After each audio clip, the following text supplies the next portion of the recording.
Hi, Saoirse. Let's have a look at this. Okay, I like what you've done here. I'm just going to make a few points to help you to improve it. I've changed this.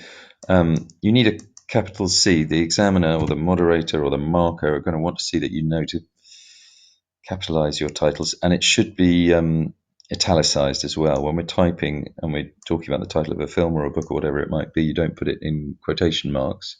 You italicize it. I would just say this is a horror film. Yes, this is all fine. I would start by saying the camera fades into the scene from blackness, because we get that before the dull and dark lighting. And I would also say before the light fades in, we hear the sound of thunder, which immediately establishes an atmosphere of threat, as this is a common trope, T-R-O-P-E, in horror films. Yes, this is good about the locket. I would say, rather than you, I would say because the viewer's eyes are immediately directed to and focused on the locket. Okay.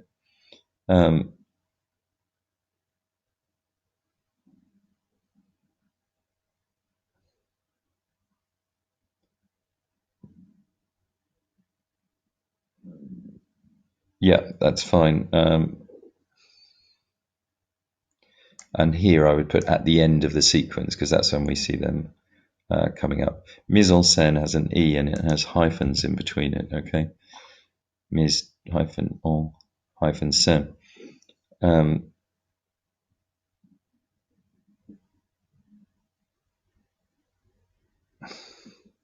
So I would say, rather than saying the main example is a very important element of the mise en scène is this scene, as prior to this sequence, the audience, let's call them the audience rather than the viewer, already has information about the role the piece of jewelry is going to play or will play in the movie. I wouldn't say other examples. I would just say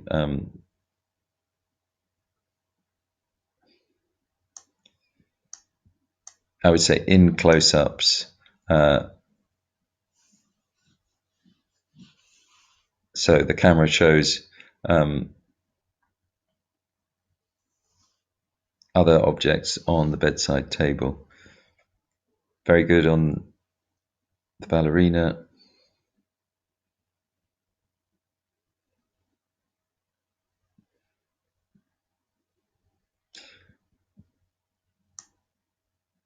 Yes, fine. Capital T for this.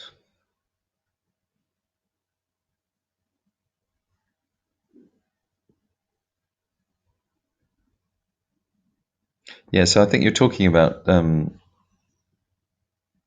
might want to say throughout the sequence.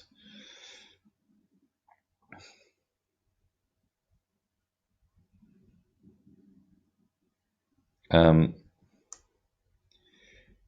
lighting darkens as the entity, each time the lighting darkens as the entity draws closer to her. Immersing, I-M-M-E-R-S-I-N-G, is key to building intensity.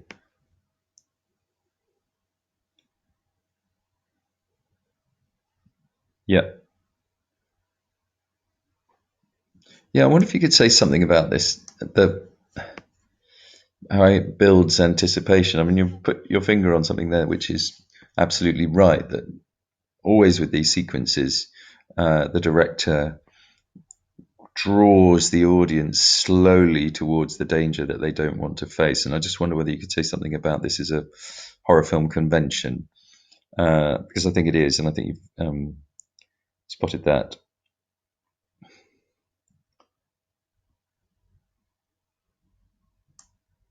Yep.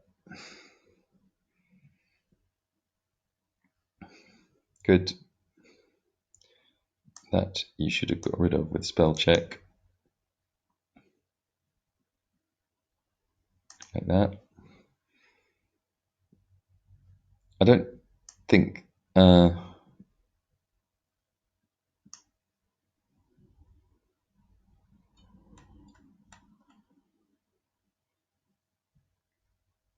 Yes, that's nice.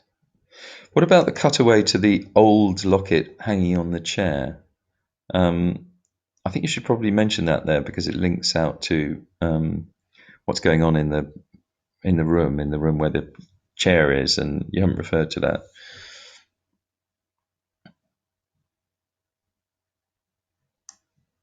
Here, I wouldn't say later on the scene. I would say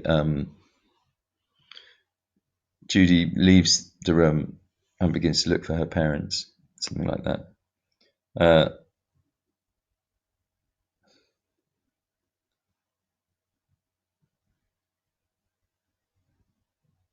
Yeah, and here, you're right to describe this, and it's important contrast between her and the steps.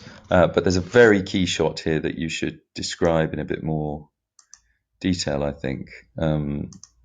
So it's when you should talk about how when she's in here,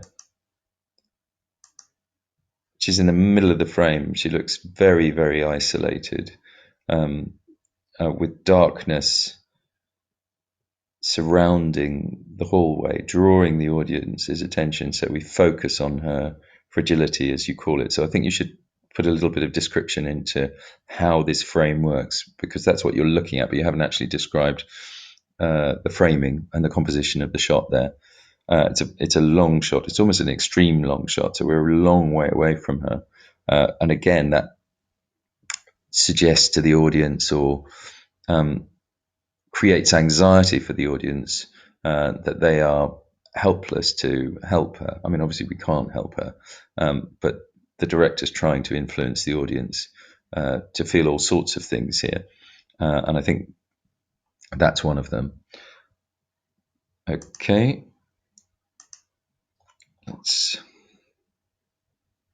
Yeah, you're right about the darkness representing threat. Good about the editing. Yeah, it suggests creating sort of sense of unreality as the camera, as more and more the pace of the editing increases. Yeah,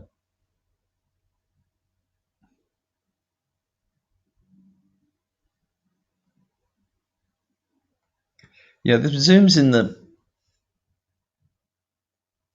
zooms when the camera zooms or it moves around a character, it gives a sense that the character is out of control, and I think that adds to our sense of her vulnerability. I wouldn't strictly say that this is the first example of diegetic sound, because the thunder is diegetic. I mean, even though it's done in the post-production, it is actually diegetic sound.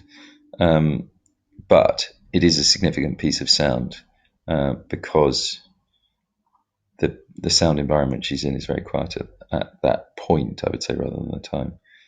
And again, it's a horror trope, or a very common horror idea to have the creaking of a door. Yeah.